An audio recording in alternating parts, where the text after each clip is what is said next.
Susan Shapiro Barash is my dear friend, first and foremost, and she's a real champion of other women.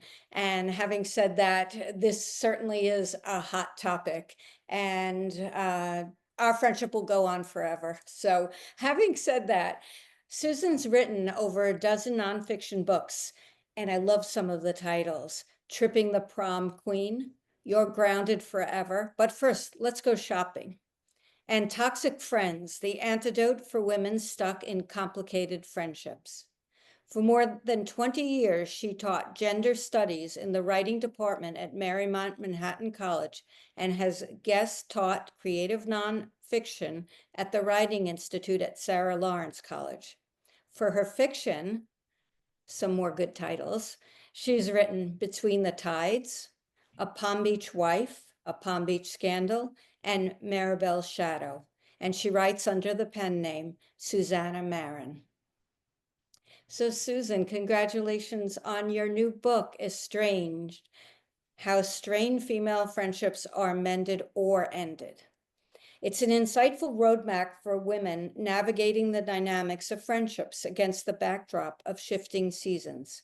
With frank conversations with women about their experiences, you really push women to re-examine their friendships in a very empowering way, opening eyes as to what is really important and meaningful. And I really, having known you, it's a real testament to your deep professional understanding of this very complex topic. And yes, it is a hot topic. And it's handled so eloquently with empathy, clarity, and it's so relatable. And it opens up a lot of other personal stories for everybody that I do know, including myself when I was reading it. So before we really dive in, I mentioned two names in your bio: Susanna Marin, your pen name, and Susan Shapiro Barash. Susan Barash Shapiro, I always say it wrong. No, it's Susan Shapiro I got it Barash. right. Okay, Thank so you, I, Diane.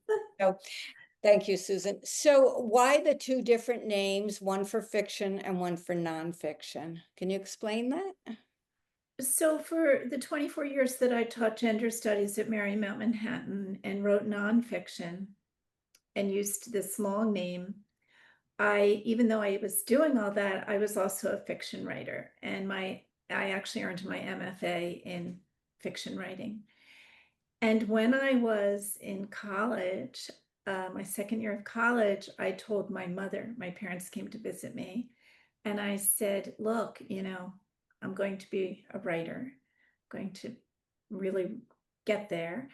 And I was very determined, and I can't use this name. My name at that point was Susan Rona Shapiro. And I said to my mom, I can't do that. And she said, well, you have to, because I chose that name and I thought long and hard about that name, which, as you know, Diane, I've told you, has made me really suspicious because that's the best she could come up with, Susan Rona. But she said, you have to do that because that's the name, and one day you'll have children and you'll understand. And it was the first time it ever occurred to me that I would have children one day.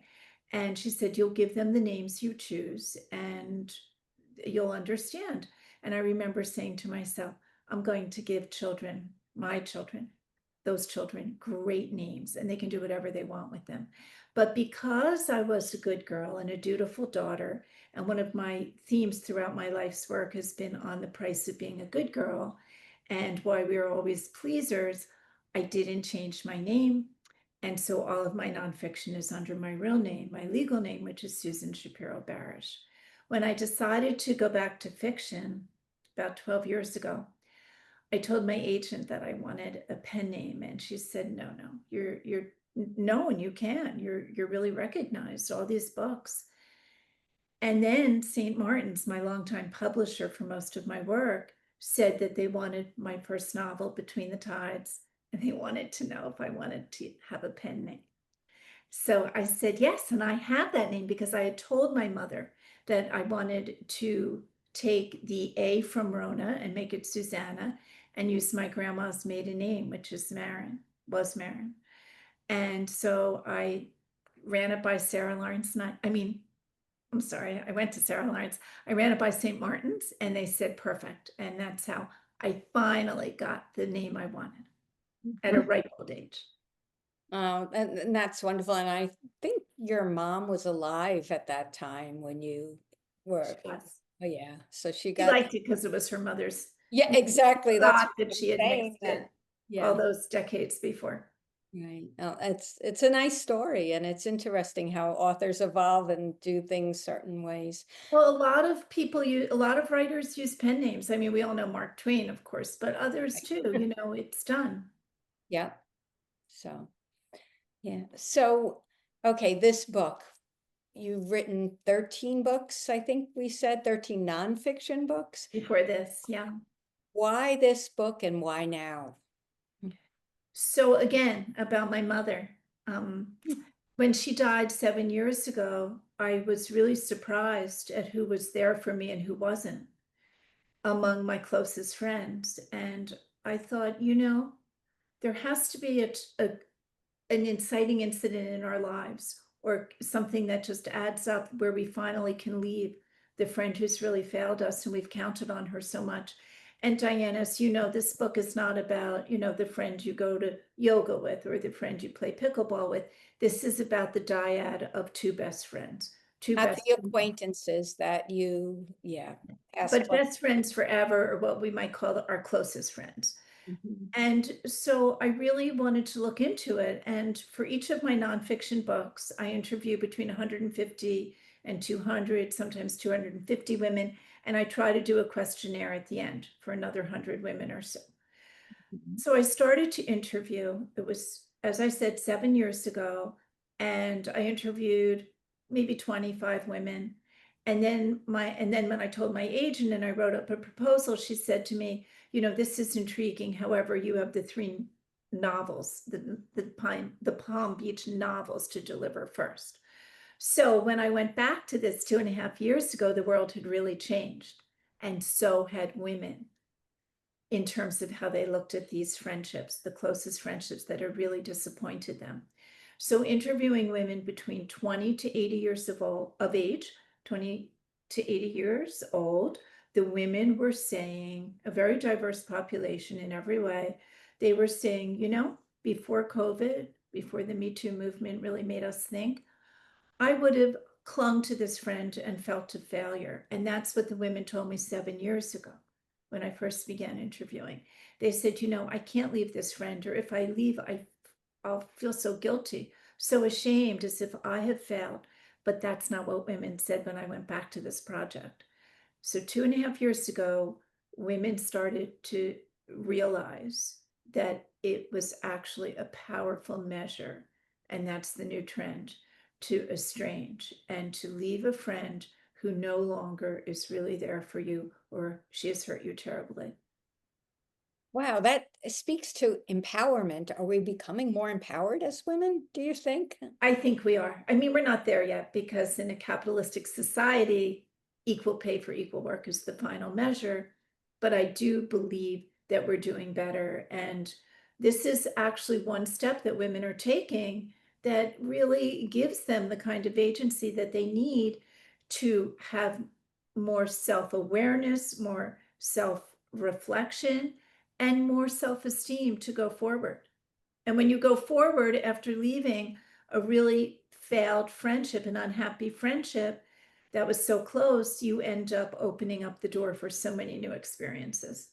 It's kind of like any really close relationship, except that this, of course, zeroes in on the women Well, friendship. we're taught to be, as I said, good girls, but we're taught to be best friends forever, BFFs. And BFFs.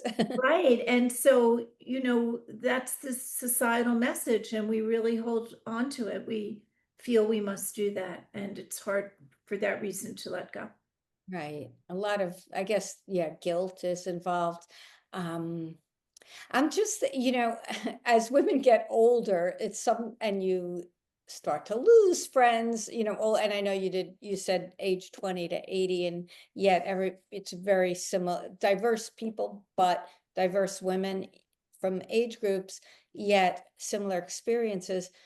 But I would think that as you get older, you want to work harder because you lose people along the way and friendships become more dear.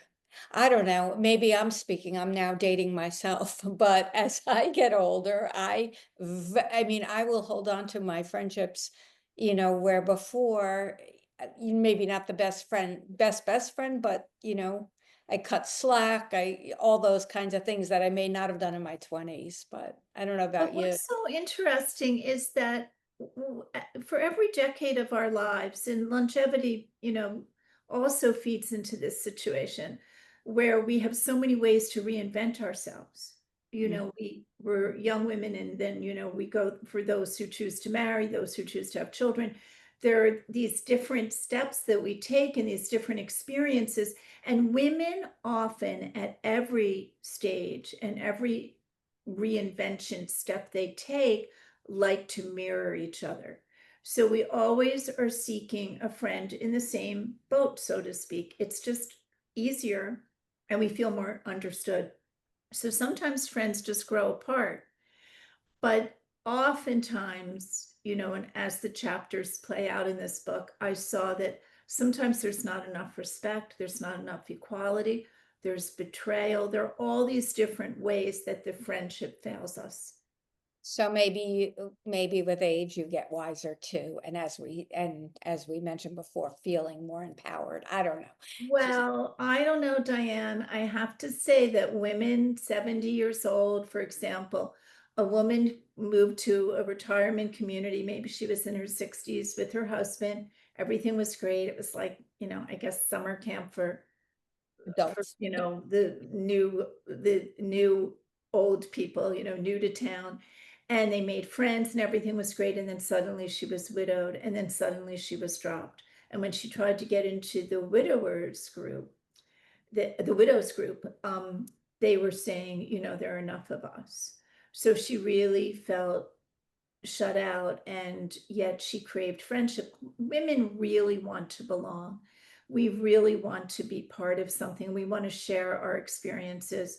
And the whole idea of what we've been taught and what we experience is when the chips are down, the men, they come, they go, the children grow up, that we are really choosing these friends. They're not assigned to us like family. So this is a very big investment. Yeah. Yeah. I'm thinking of that movie. There's a movie about that. I can't remember the name where it's on Netflix. The movie is about female friends, Yeah, right? but no, where they go to a retirement community and this one woman, the other women have been there already and they don't want anything to do with her. And then of course, yeah.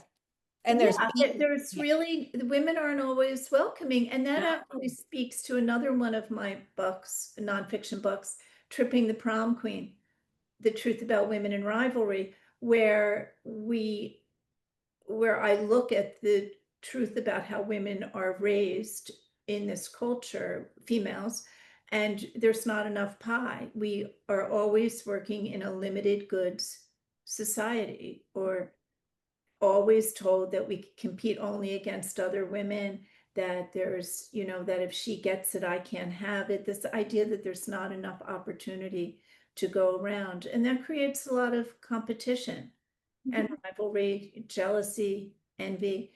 And then maybe some of us are, some of our friends are just more jealous by nature than others, that too. Yeah. So, so you mentioned something along the lines, different stages of life and you want to mirror each other.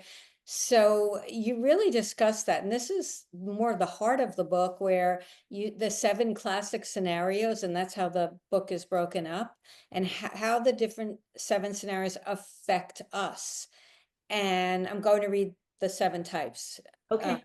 okay. It's faithless, wayward friend, diametrically opposed friend, flippant, disparaging friend, green-eyed friend. I think you just touched on that with jealousy, and thieving friend.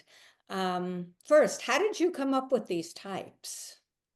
So these are the 7 chapters of the book, the first 7 chapters, and they are really the culmination of the interview. So after speaking with 150 women, I realized they fell into these categories, so I created these categories. And for each chapter, I also spoke with my editor about having one sister story, because years ago I had done a study on sisters called Sisters Devoted or Divided. And what I learned was that if you're very close to your sister or sisters, you're not seeking a best female friend in the same way. And if you're not doing well with a sister or sisters, then of course you're looking for what all of us without sisters, like you and I, we're looking for the friend who really is so close that we describe her as a sister. And so many of the interviewees said to me, people thought we were sisters. We were that close. Hmm. Well, I love the one diametrically opposed because that really speaks Today. and shape shifts and how you could be at one point in your life and your friend is at the same point, but then you go off in such different directions and it's sort of passages you pass through time in different directions. I think that's what that meant, unless Well, really values. I think that this chapter, I felt as I was compiling it and writing it and listening to the interviewees who fell into this category, what I really saw was that politics and vaxxing and all of the new stuff since 2016 became a line in the sand.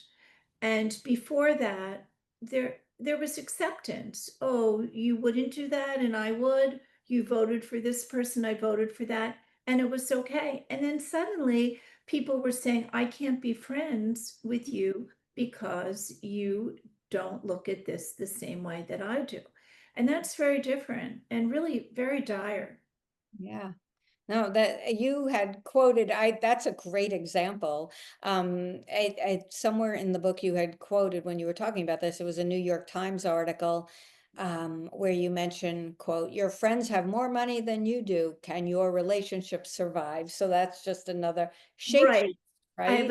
I have a section in the book, Friends with Money, because there's this whole, hierarchy that goes on in friendship too. And women of all ages spoke to me about the idea that the friend would change or aspire to something different socially, and how hurtful it was for the person who Mhm. was left behind. Right, right. All the people you interviewed, I know I talked about your background at Marymount and all that. So obviously it informs your writing, but how did it fuel it and all your knowledge and I mean Susan is a treasure trove of information on women's studies and gender studies. How did you find all these women and then put it into not this book, you know? Well, I started so long ago. I was young, and it was really before we did everything on the internet. And so for my first book, I actually put ads in newspapers around the country looking for interviewees and promising anonymity. And for all of these interviews, all identifying characteristics are changed and names are changed, of course. And I also called cousins and friends all around the country and asked them to put ads up in like women's gyms and Y's. And then I would network, and it was really great. I even got to military wives through doing it this way. But the world has changed so that I now advertise on the internet and, of course, network. Mhm. That's And, once you guarantee women anonymity and give them a chance to talk about their feelings, it's really, I think, a great experience, and women are very forthcoming. well, actually, that's what I was going to say, but you just answered it. How willing were women, um, to tell their Very stories? willing. Yeah, not even their stories, but And their opinion about and feelings about it. and some of the women even said to me, I'm glad that you're writing this book. This has gone on for most of these studies. I'm really glad, because I hope that other women will learn from, my story. Well, So it's really kind of a very different. catharsis. I'm sorry. Yeah. It's like a catharsis almost that, Yeah, you it know, is. women It's a way to lean really on. speak and not be judged. There's no Mhm. judgment here.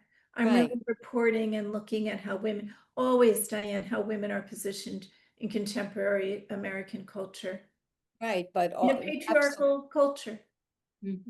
Yeah. And you mentioned before, you know, women crave like to belong somewhere, crave belonging, which makes it even that more difficult. But then when you read all these scenarios and different experiences, you could say, oh, well, that was me, or that happened to me. And again, no judgments. It's just, wow, I'm not alone in these feelings. It's validation almost. And Yes, and they're really not alone. And women do want to belong. So part of the risk of breaking up, if you will, of really estranging, being the estranger, the person who instigates the estrangement, and the estrangee, the person at the receiving end.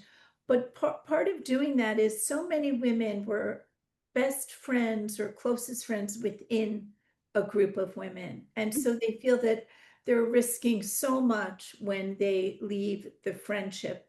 And yet at the same time, they're really compelled to do it. You know, enough has gone on that has been painful. well, But it's it's kind of yes. right. They're giving up a lot. It's a circle of trust with other friends as well. And And again, judgments and yeah. just losing out. Women really, as I said, they want to be part of something. Women really like community and Mhm. value friendship and belonging. Oh, absolutely. I mean, I was in the not-for-profit world and for so many years, and there's a reason why it's such a female-driven profession Interesting. Yeah. industry. Exactly. And there's studies on that as well. I'm sure you know about that, but that, you know, women like to roll up their sleeves, get involved, and be part of a community and make something important and better for the community. It's just, you know, it's gender How we specific. are. Yep. So, But you know what, Diane, I do want to say, you know what was so striking to me in speaking to these women is when they've been lied to by a friend or betrayed, it cuts so deep because we hold the bar so high. We expect expectations. so much from our female friends. We really do. Mhm. Yeah. And well, that's sort of what I was saying at the begin, as I get older, maybe we, you know, the expectations, well, we feel more confident and empowered. Maybe the expectations get a little bit lower because you know how important those friendships are, no matter what. I don't know. We could discuss that for hours, but yeah. So, no, so the whole breakup business, I know your tagline, which I love for your book, is can we ever let go of our female friendships? And I mean, that in and of itself is just so loaded. You know, your people that women who we interviewed expressed like real trepidation at leaving even a very unhealthy friendship. Um, it's unsatisfying, it's troubling. And again, back to the movies, how many movies have we seen where that happens and the one friend is just, you know, just is the doormat, but they can't leave the relationship. And, you know, It's very, very difficult to leave. And while I'm saying that the new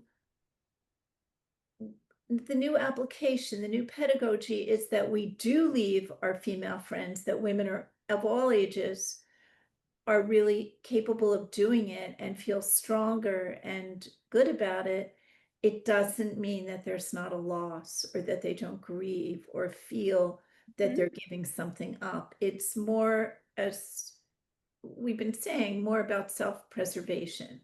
And the way that these friendships break up is really in two categories.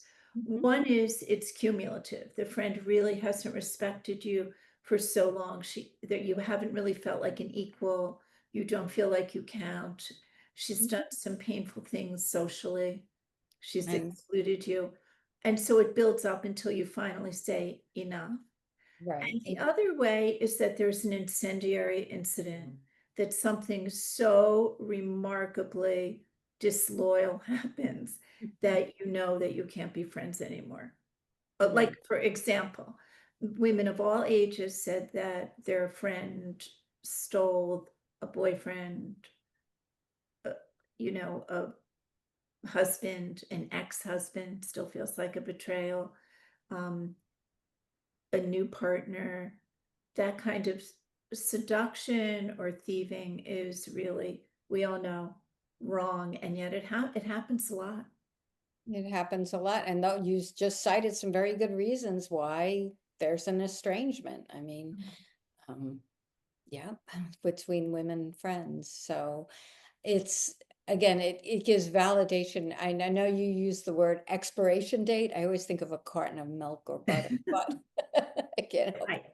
but, it's some friendships are just it's okay that it has an expiration date and it's not meant forever. I mean, and that's just the reality of whatever the situation or the inciting incident, as you said. Yeah. Well, because the book has a lot of research as well, I Mhm. look at studies, I interviewed some experts, psychologists, sociologists. Mhm. I look at pop culture. We know of some famous female friends who broke up, who were very close, sisters too.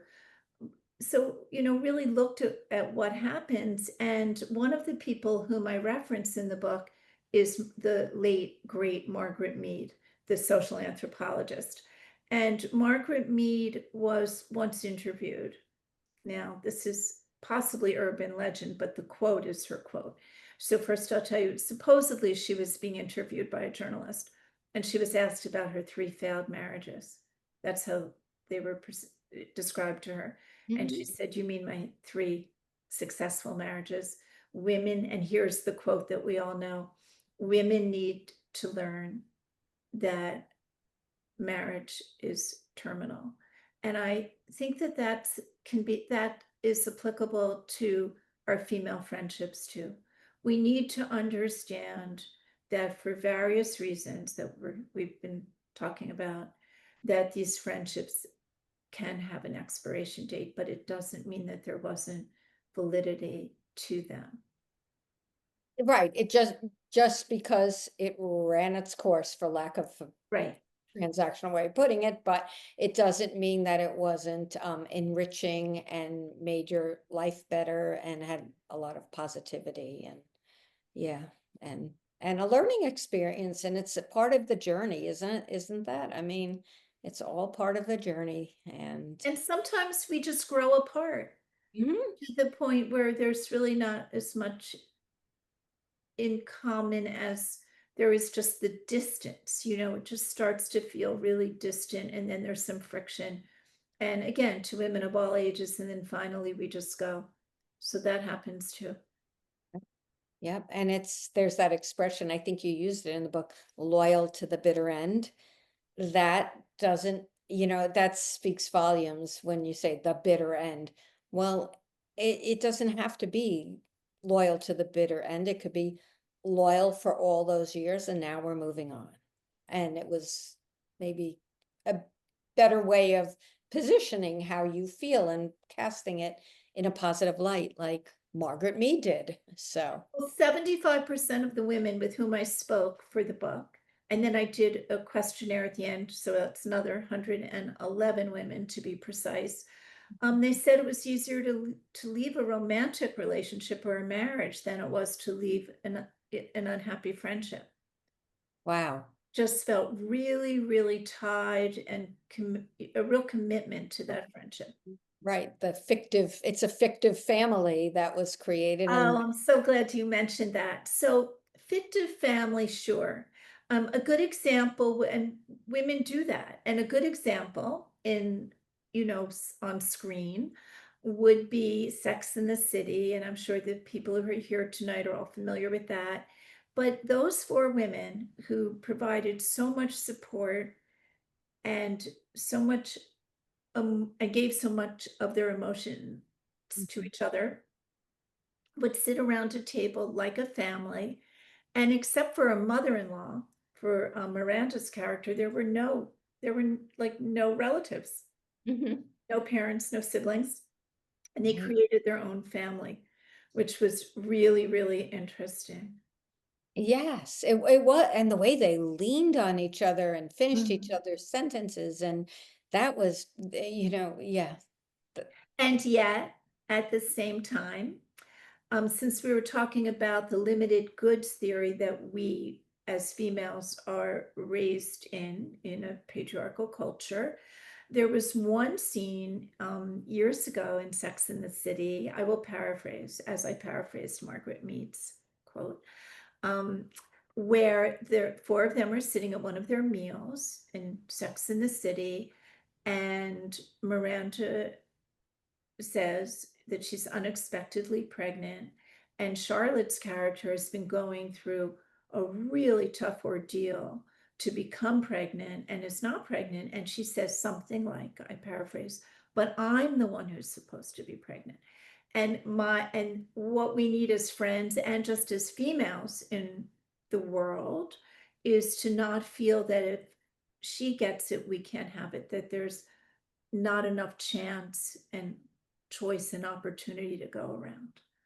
That's that's what we need in friendship. So if your best friend sits down and tells you her great news, whether it's moving to San Francisco, or that she's pregnant, or that she's having a grandchild, or that she's getting divorced, or that she has a great new job, instead of listening and being happy for her, but at the same time slightly envious or jealous, it's time for us to work on ourselves always.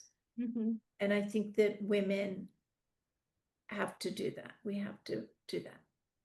Yeah, I agree. I remember that, and that scene. I think they were in the diner actually in Yeah. the movie when Charlotte did say that. And I remember, but Charlotte was such an endearing character. She almost got away with it. And you know that she probably caught herself, and I think she did later on, and was so happy for her friend. But I don't know. It was a Well, moment. maybe if we had to analyze the characters, she's definitely a pleaser. Yes, yes. So if it wasn't, if Samantha said it to Charlotte, or it would be A like, whole different what a thing. witch, right? Anyway, I Very know, different. very But different, we don't have to be twins to value a friendship. And right? we don't have, the women, when they were leaving the friendships, how they left them was an interesting part of my study. And the women would explain why it took so long, or why they second guessed it. And so many of them said, well, we share a history, or our mothers were friends, our grandmothers knew each other, we belong to the same church, we have known each other since kindergarten, we were college roommates, graduate school roommates, just we got married the same year, we our children are the same age. Always a reason to justify the friendship. Mhm, And so this big leap into estranging, it's really a big deal. mhm. Yeah. I did want to talk, you mentioned sisters before. And when you said that, sisters are, you can be estranged from a sister, obviously, but you kind of are loyal to the bitter end in a lot of cases, and it could be the bitter end. So can you just talk about the unique differences? And the reason why I'm bringing this up is you wrote Maribel's Shadow, which I mentioned at the beginning, and that's about three sisters. It And is. talk about the intense dynamic of three sisters and betrayals and lies. And I have to say, that book, it's riveting. So, and Thank you you. really explore the different characters and the different personalities of three sisters. But anyway, so just talk a little bit about the sister relationship as opposed to the friendship. Sisters are different because there is the family. We choose our friends, which really makes it more painful than ever when we break up, because this is a choice, a Mhm. selection. And for family, it's assigned to us. And we know that we need to be loyal. It's almost obligatory. And that's how we operate. Plus, we have the hovering mother. I mean, if, even if you're an Yeah. adult sister, the expectation and hope of the mother is something that we factor in. So the Mhm. family dynamic makes it very different. than sisters, even in a fictive in sisters than friends, even in a fictive family, this is a chosen, created family. Mm-hmm. The best friends in that, that's a dyad, that's really something we seek out. But in the family, the fallout has just so many repercussions. And it's very, very difficult for sisters to disappoint their mother and at the same time to struggle to still stay in touch when in fact they feel they should be estranged. Yeah, yeah. As a mother of two daughters, and my daughters do get along very well, and you have two daughters, Susan, even And a when, son, and a son, right? I don't even like if they bicker as a mother. It's Oh just yeah, no, it's really awful for the mother awful. because we just in our dreams it's all so perfect. Oh, isn't it? And we all and that applies to friendship too. You know, like I said, we hold the bars. Exactly We really do. right. But yeah, you have to be a realist. So can we talk about a little bit when your research uncovers the disappointment and betrayal in those relationships, then there's a new twist in the way you use it, the word defriend. What is the process to defriend? Do you ghost them? Do you have it out with them? And I know you discussed that in the book a little bit, and it's never, this is not an exact science or black and white. And that's, you cover all that little gray area or big gray area. Well, I have a whole section on Yep. ghosting Mhm. because ghosting is known in romantic relationships. We've all heard of someone being ghosted and how really troubling that is and how we second guess ourselves if we've been ghosted. But the reason that it happens with female friends, the closest female friends, is because women really don't like conflict and they don't like confrontation. And Diane, this is a way to not to still leave the friendship without sitting down and saying, look, here's what went wrong, and I Ugh, want you to know. awful. It just isn't what women, based on my research, really choose as their way to leave. Now, saying that, there were several interviews in the book where women actually did talk to their friends. And in one instance in particular, the two women agreed, but after much drama and lots of really tough scenes, they said, you know what, this is like a divorce. We really can't be friends anymore. Mhm. And so it was very much acknowledged. But for the most part, it's sort of tacit and women just kind of, they sort of move away.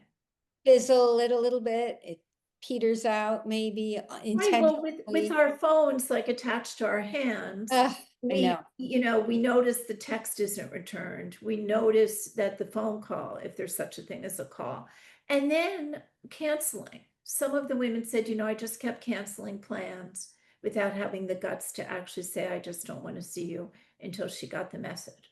So are they proud of it? This is what they do. Mm, yeah. I just got sad listening to Yeah. that, It's right? Yeah. yeah, it's tough to it's a whole thing, a whole Mhm. process. Right. No, it is. It is. But as Margaret Mead said, there's the positive. You have a quote at the beginning of your book, and it says, even loss and betrayal can bring us awakening. And that is, Buddha, that's Buddha. yeah, Buddha. And I so wanted a female blurb for my, a line or two from a famous woman for that flyleaf page. But when Right. I found the Buddha quote, it was so perfect that Mhm. Oh, it's just perfect. chose it. Yeah. Absolutely, it's perfect. So while we have a few minutes left, I want to hear about your writing process because as a writer myself, I'm intrigued with other authors and we haven't had lunch in a little bit, and I was going to ask you that. I mean, so I'm going to ask you on this call. Tell us a little bit about that. The writing process. Yeah, do you wake up early now? I know, you shifted away from Marymount, and I remember we were chatting all the time, with texts and email, that kind of thing. And then you sort of shifted your process a little bit, but I never really grasped how it's working for you. I've been writing for so long. My children, when they were really small, I would write while they were like in the, like with friends in the next room. And I always worked on their schedules and around their schedules. And so when I've been on a panel with writers and we're asked this question, I'm always so impressed when the writers say, well, I get up and I have coffee and I work from 8 to 1, Hmm. and I go for a walk and then I come back. And that kind of block of time was never, because I taught early classes at the college, and because of my children, I worked around all of that, and I often write still at night. Like when we go off I remember you said that. our Yeah, okay, so you're event still tonight, I doing will it. probably write for an hour. So I write however I can. I write However you can. longhand if I'm on a train going somewhere, and I am at a desktop as much as I can, and sometimes on a laptop. But I think the most important thing, and if there are writers who are listening tonight, I think that writing, if you're a writer, however you can, is so much more important than looking for the perfect environment, because for so many of us, it's just too hard to achieve. That's a great reminder for me. Thank you, Susan. So I'm looking at the webinar chat, and I do want to open it up to questions, and I don't see any questions written. So if anybody has questions, you could type it into the webinar chat. And I don't see any. Just So want to mention, it's been, oh, I see there's a question now, but I just want to, I'm one of three sisters. And so I'm going to have to, Maribel Shadow.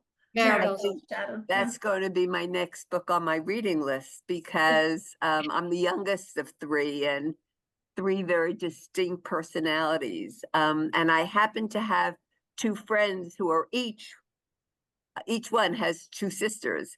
So we've had That's lots of interesting. discussions about being, and each one of them is in a different place in their hierarchy. So, oldest, youngest, and whatnot.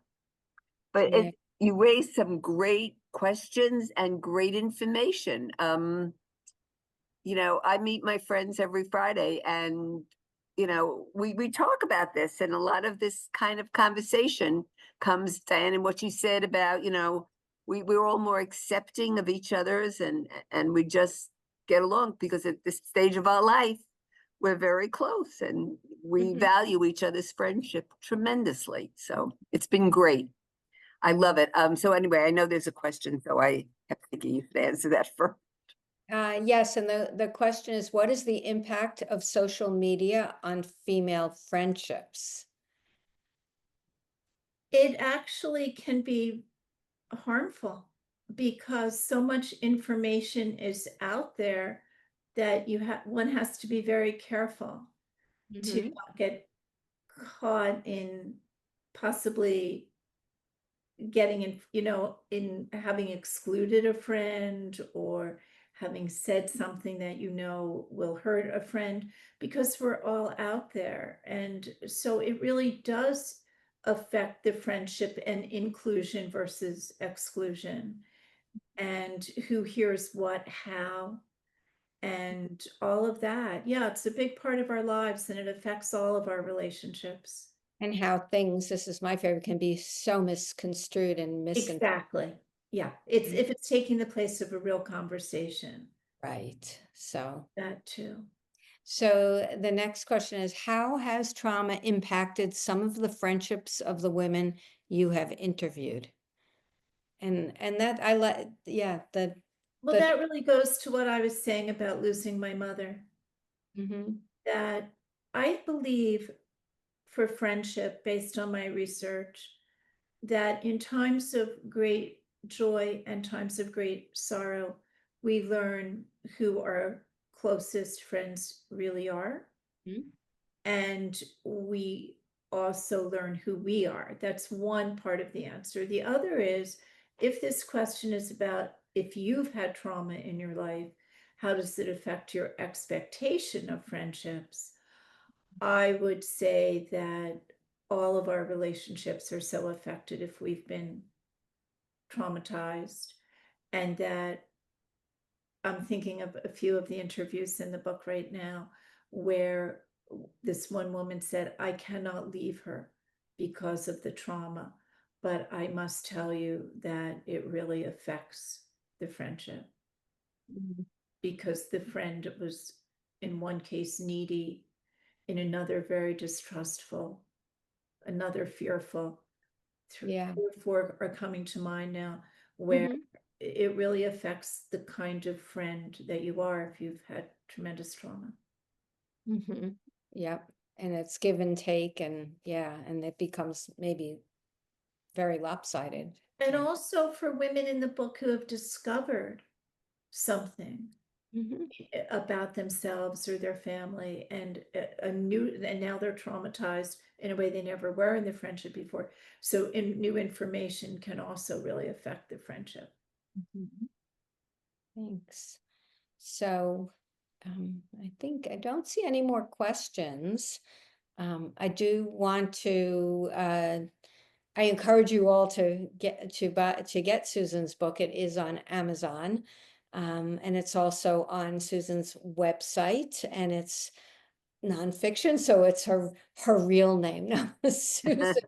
And indie bookstores, local bookstores. And right, SusanShapiroBarash.com, and local indie bookstores. And Joan had mentioned at the beginning, if you're in Yes. Chappaqua, it's at the Scattered Books store in Chappaqua. Right. And Susan said, if you're interested in getting the book personalized, she will write a book plate and we could put it on the book that you purchased. Mhm. So, and that would be wonderful, because sometimes you might want to give it to a friend or a sister Mhm. or whatnot. It was a great book. And it in this little conversation we had, it validated a lot of the things I was feeling. So it was wonderful. I could see a lot of people are thanking everybody. It's been a great presentation. For those of you who are here, you could tell your friends they could watch it. This has been videotaped and it will be on the Chappaqua Library website. All you have to do is go to our website, which is chappaqua.library.org, and go to events on the horizontal menu. And once you're in that, you will see all the way over to the right, it says programs videotaped, and you just have to hit that and it'll bring it right up. Susan, Diane, thank you so much for a wonderful program. This was at this particular time in our life and on our what's going on here in the country. I think this was a wonderful presentation. Thank you so Diane. much, and thank Thank you, everyone Diane. for coming. Thank you. Thank you, Bye, Susan. everyone. Bye-bye. Good night.